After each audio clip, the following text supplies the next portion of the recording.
And action.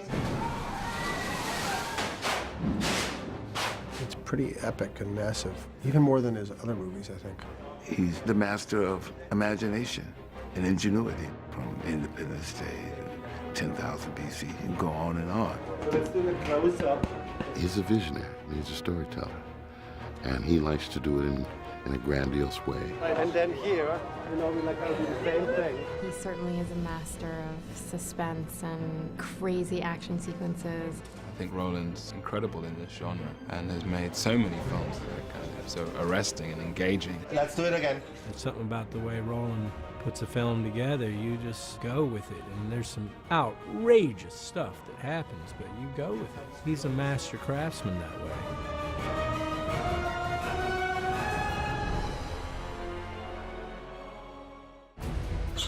But he has the problem, the Tenzin is like really seriously injured, so he wants to have him come help him. I can't understand how he sleeps at night. You know, I mean, I don't know what it would be like to be in charge of something this huge. A normal director, you'd look at the scope of this and you'd see somebody pulling their hair out and having a nervous breakdown trying to manage all this.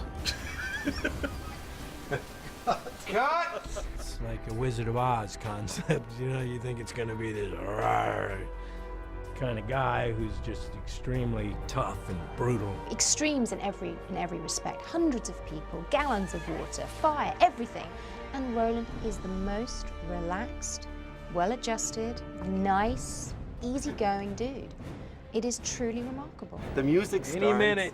Any minute now, the firework gonna start. He's like a kid on set, you know, he just loves this kind of stuff. He loves telling these stories, and you can just kind of see the joy and excitement every day at work with him. It really doesn't get old. I keep waiting for him to get tired, but he's sort of more exuberant each day. There's very few people that have an eye like him to sort of put these stories in this grand scale together bit by bit by bit. When we see the shelves nicely shaking, there can already stuff falling, we start saying action, and action it pulls. It seems so effortless for him, whether it's the top of Yosemite or LA City Street with buildings falling, and it just all seems like he's got it all in his head.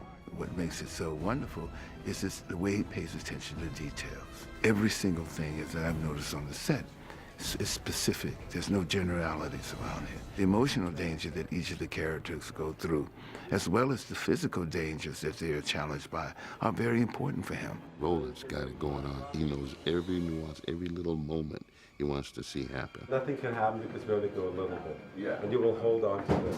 And then we harness you to this whole thing. So nothing can happen. Cool. I don't even know what a damn gimbal is. You feel me? She said, you're gonna get the gimbal, and going, okay, cool, let's do it.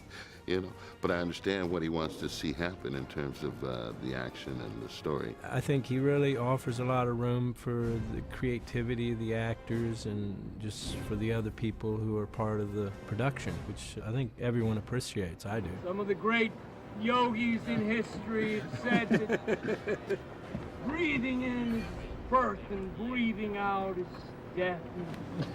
Right now, we're gonna have a whole universal exhale. For movies like this, you want to work with directors who can paint with the big brush and the small brush at the same time. I knew that Roland could definitely paint with the big brush, but I've been much more impressed with his ability to kind of zero in on the details. For him, it's not just about, you know, blowing things up at all. He's very interested in the people and understands that it's the relationships that ultimately make these movies. Independence Day, that was the first time I did big destruction, and we used actually the form of a disaster movie, you know, to kind of tell an alien invasion. And since then, I realized that in the disaster movie format, you have two things. You have very big images, and you have very small, intimate stories. That's a great combination, and I'm just fascinated by that. And in this case, I had this idea to do a modern retelling of Noah's Ark. At that time, it was not really fully a disaster movie, but then we discovered there's one theory in the 50s, Earth-crust displacement, which leads to a global flood, and that came with a lot of disaster scenarios, and through that it kind of became a disaster. Tell me where to kneel, Roland. This side? Here. Here? No, where you are. Where I am? You want me to kneel here? So really comes between you guys. Okay.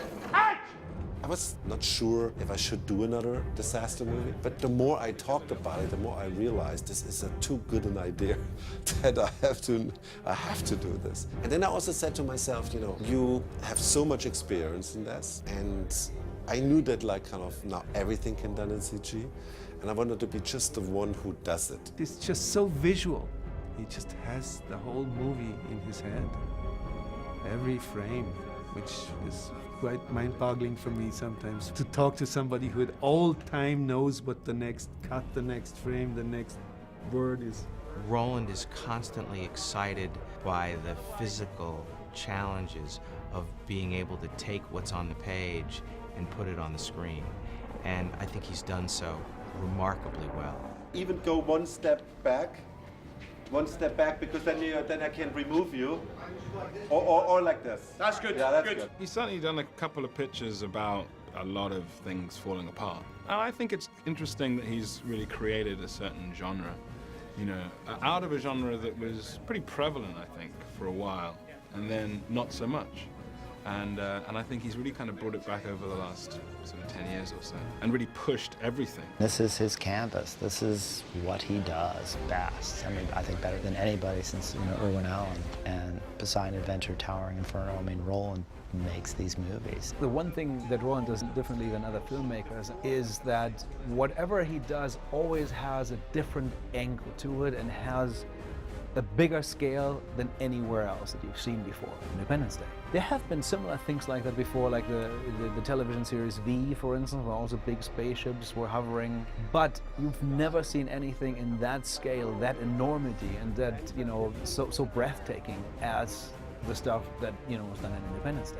I think that when the big wave hit New York in The Day After Tomorrow, when the water came down Fifth Avenue, that was something that people had never seen before, and I think that's what's so spectacular about Roland is his imagination allows him to go to places which in some ways you would say, well, that could never happen, and maybe it could and maybe it couldn't. It doesn't matter. People want to be entertained. People want to be sort of blown out of their seats, and I think that nobody does that better than Roland. The energy that he has making his movies, and especially his disaster movies, stems from a passion for this since he's been a child and since he's picked up a Super 8 camera. There's a passion about that he had when he was, you know, 16, 17.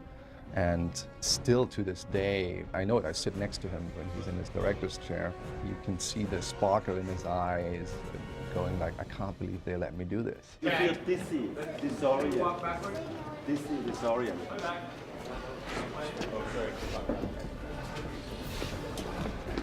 You know, I'm the first audience member, and when it doesn't work for me on the day, you know, I'm like kind of trying so long until I like it. I'll always have like some sort of an inner image, and you have to find it, and that makes it interesting and fresh. And disaster movies I like so much because it's about characters, normal, regular people like you and me, who have to face life and death situations, and because of that, we evaluate their life. This genre is a lot of the weaving storylines, which then all at the end come together. He's interested in making movies that have some moral tale to them.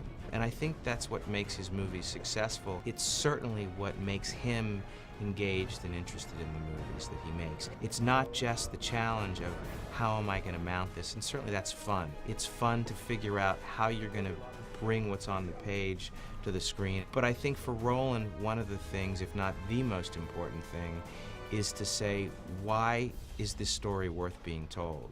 And what he's able to do is tell stories that are meaningful to him within the backdrop of this giant canvas. It's a little bit naturally when you were successful with something, you know, you like kind of keep doing it, because first of all, you like it. You know, and Hitchcock was the thriller guy, and Woody Allen is the walking through Manhattan with funny lines guy. It's just these things, they stick. But I did also The Patriot, and I have a lot of other movie ideas. Not one of my other projects right now is a disaster movie, because this will be it, trust me. And cut.